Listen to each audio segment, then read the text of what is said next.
আচ্ছা দোস্ত, তাহলে তুই জাগা, আমারে দুজনে পার্সোনাল একটু কাজ আছে। আচ্ছা তাহলে তোরা যা।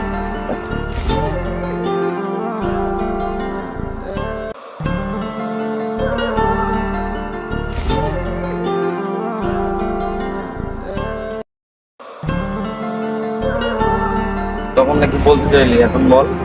ও বন্ধু, ওই যে তুই যে কাল স্কুলের সামনে একটা মাইয়ের লাগে কথা বললি, সেই মাইয়ের তো দোস্ত আমার খুব পছন্দ হয়ে গেছে। এখন কি জানি না। মিতু, হ্যাঁ হ্যাঁ, দোস্ত কিছু করতে পারবি না। আরে তুই তো আমার জানের দোষ। এর বন্ধুত্বের মধ্যে যদি ঠিক না করতে পারি তাহলে কি বন্ধুত্ব হইলো? আর ওই সেরি আমার বাপে পায়ে থাকে। হ্যাঁ দোস্ত, এখন তোর উপর তো বিশ্বাস রাই, তাই না? হুম। বিশ্বাস না থাকলে কিছু হবে না। দোস্ত দেখ, কোনো সমস্যা নেই, আমি বইলা তুমি। আচ্ছা দেখ, কাল তো দেখার পর আমি সারা রাত ঘুমাইতে পারিনি। তোর জন্য একটা চিঠি লিখছি, আর তুই একটু দিয়ে দিস। আচ্ছা দে, আমি দিয়ে দেবো। আচ্ছা তুই আর দেখিস না কিন্তু, আচ্ছা। ওই দিয়ে দিস।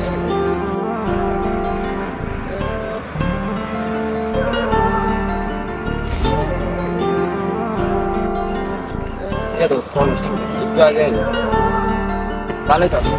আলহামদুলিল্লাহ ভালো আছি। কি অবস্থা? ভালো। আমি যে কাল চিৎকার দিলাম, মানে কি হ্যাঁ, ওই আন্টি চিঠি দিছিলাম, ওরে ওই তো অনেক ভালোবাসে।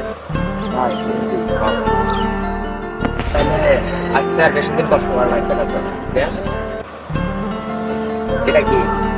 জাস্ট ফোন করে ওই বাসায় পড়ে আছিল, নষ্ট করছিলাম, ঠিকঠাক করছি আমি। আমি দিয়ে ওরা একটা দুধ দিয়ে দিস, তো বেশি কষ্ট করা লাগবে না। আচ্ছা দিয়ে দিয়ে দেবো।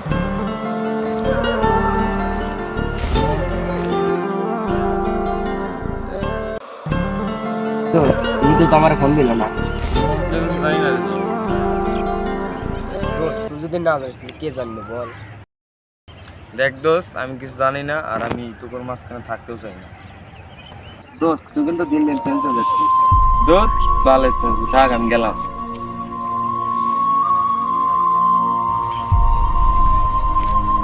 কিরে বন্ধু, স্কুল যাস না কে? এমনি রে দোস্ত, কি অবস্থা তোর? এই যে ভালো, তোর কি অবস্থা? এই যে অপুর লাগে আর মৃত্যুর একটু ঝামেলা হয়েছে তো। কি মৃত্যু? হ্যাঁ মৃত্যু। আমি তো শুনলাম মৃত্যু আর নয়নের বিয়ে হয়ে গেছে।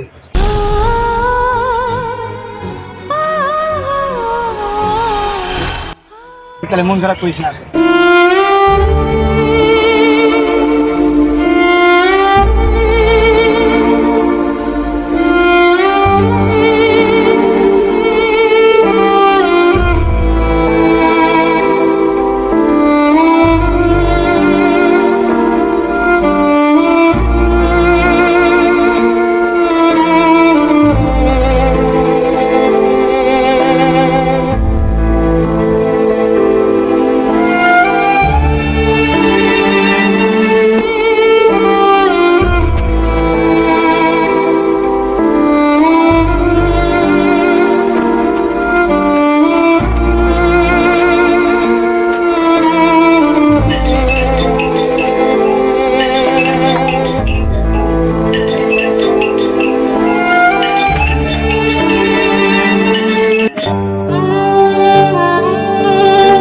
বলবি তুই বল।